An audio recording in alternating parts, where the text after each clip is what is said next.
जिंदाबाद दोस्तों। आपको याद होगा प्रधानमंत्री हाल ही में असम गए थे।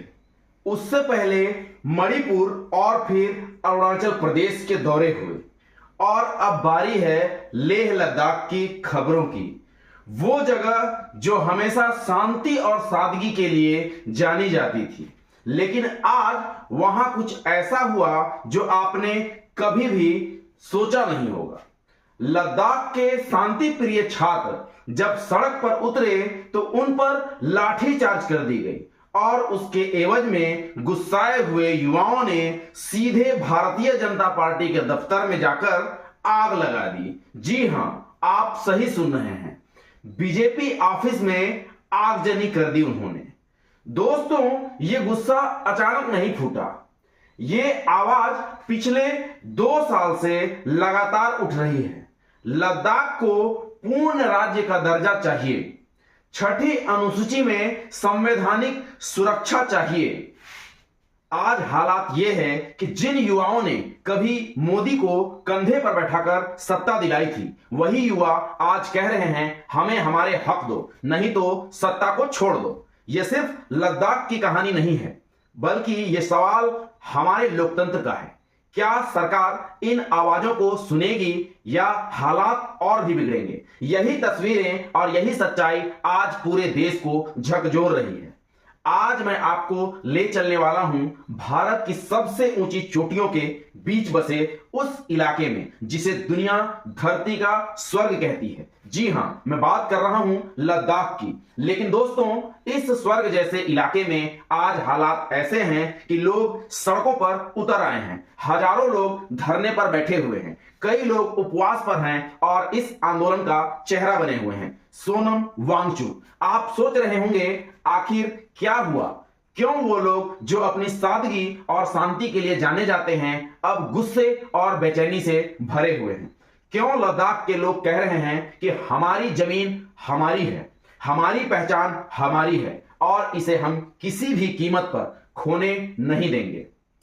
दोस्तों, यह कहानी सिर्फ एक आंदोलन की नहीं है, यह कहानी है उस लड़ाई की जो भारत के लोकतंत्र की असली ताकत को दिखाती है।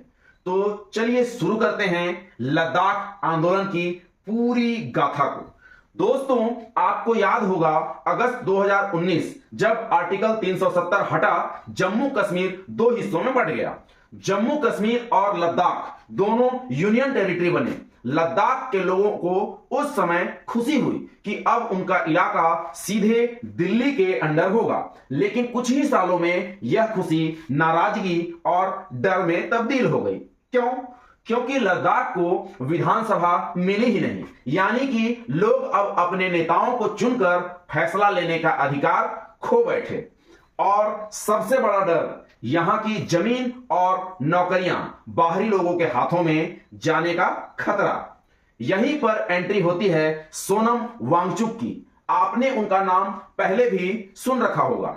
ये वही इंजीनियर शिक्षक जिनकी कहानी से फिल्म 3 इडियट्स का फुनसुक वांगडू वाला किरदार निभाया गया था। वांगचुक सिर्फ साइंस और एजुकेशन तक सीमित नहीं रहे, उन्होंने लद्दाख की जनता की आवाज उठानी शुरू कर दी। उन्होंने कहा कि लद्दाख की नाजुक इकोलॉजी को बचाना बिल्कुल ही जरूरी होगा, यहां के लोगों की पहचान और संस्कृति को सुरक्षित रखना ही होगा और सबसे अहम, लद्दाख को संविधान की 6ठी अनुसूची में शामिल करना ही होगा। 6ठी अनुसूची का मतलब है आदिवासी इलाकों को खास अधिकार मिल जाते हैं।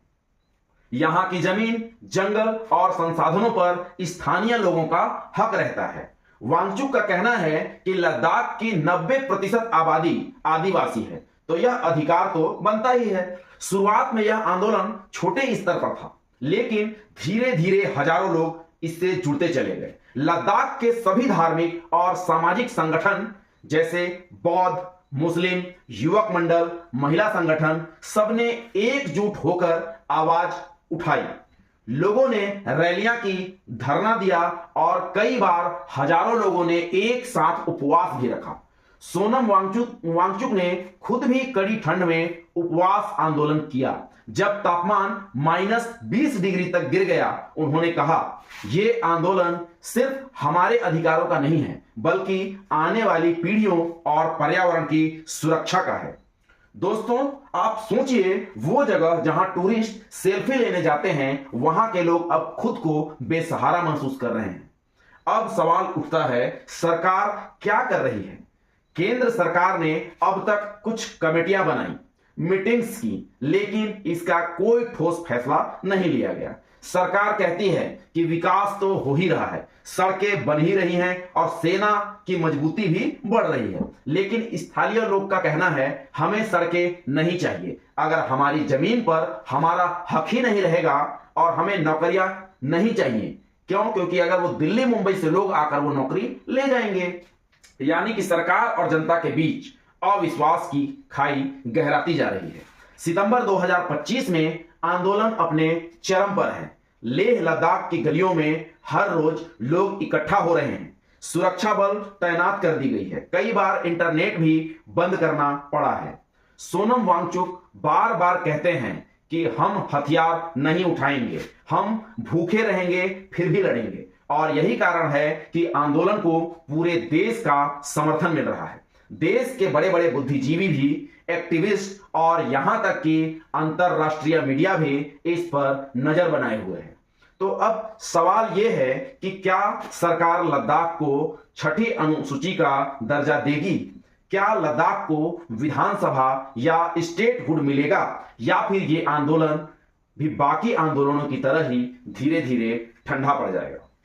फिलहाल तो लद्दाख के लोग कह रहे हैं कि हम तब तक नहीं रुकेंगे जब तक हमारी पहचान और जमीन सुरक्षित नहीं हो जाती।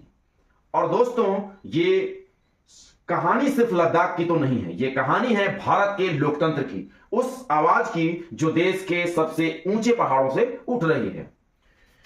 और यह थी लेह लद्दाख की आंदोलन की पूरी कहानी, शुरुआत से लेकर आज तक।